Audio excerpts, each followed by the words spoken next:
Iba't ibang tulong mula sa pamahalaan ang sumalubong sa ikalawang batch ng mga Pilipinong biktima ng human trafficking sa bansang Myanmar. Ang sentro ng balita mula kay Gab Villegas. Aabot sa 176 na mga Pilipinong biktima ng human trafficking sa bansang Myanmar ang nakabalik na sa bansa kaninang umaga. Dakong 5:16 ng umaga nang makalapag sa Ninoy Aquino International Airport Terminal 1 ang Philippine Airlines Flight PR8502, sakay ang mga na-rescue na mga Pilipino na umalis ng Bangkok, Thailand kaninang alauna ng madaling araw. Personal silang sinundo ng ilang opisyal ng pamahalaan na agad naman binigyan ng tulong.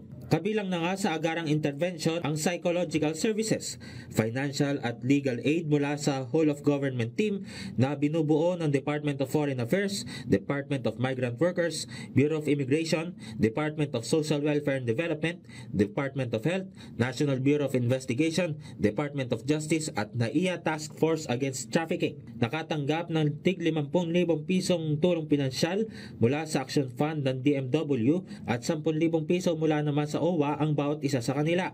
On the spot ding nirefer sa reintegration programs at upskilling training ng DMW sa pamamagitan ng TESDA ang mga biktima para matulungang makapagsimulang muli. Kahapon, una nang dumating sa bansa ang 30 Pilipinong biktima rin ng human trafficking sa nasabing bansa. Nagpaalala naman ng DFA at DMW sa publiko na mag-ingat laban sa mga kaduda-dudang job offers na lumalabas sa social media.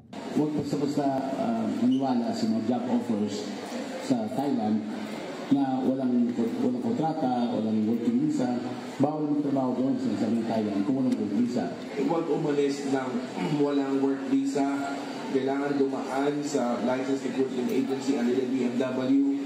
Ayon pa sa kalihim, madaling ipain ng mga illegal na recruitment agencies ang visa-free ng mga kapitbahay nating bansa sa ASEAN region.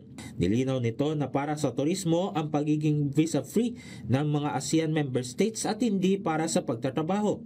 Ayon pa sa kanya, indikasyon rin ng illegal recruitment ang minadaling proseso ng mga papeles, pure online transaction at paggamit ng backdoor exit para makalabas ng bansa. Para naman malaman ang listahan ng lehitimong recruitment agency at ang mga legal na job offers, ugaliing bisitahin ang www.dmw.gov.ph. Maaari namang i-report ang mga illegal na recruitment activities sa DMW Migrant Workers Protection Bureau sa numero 02-8721-0619. Gab Villegas para sa Pambansang TV sa Bagong Pilipinas.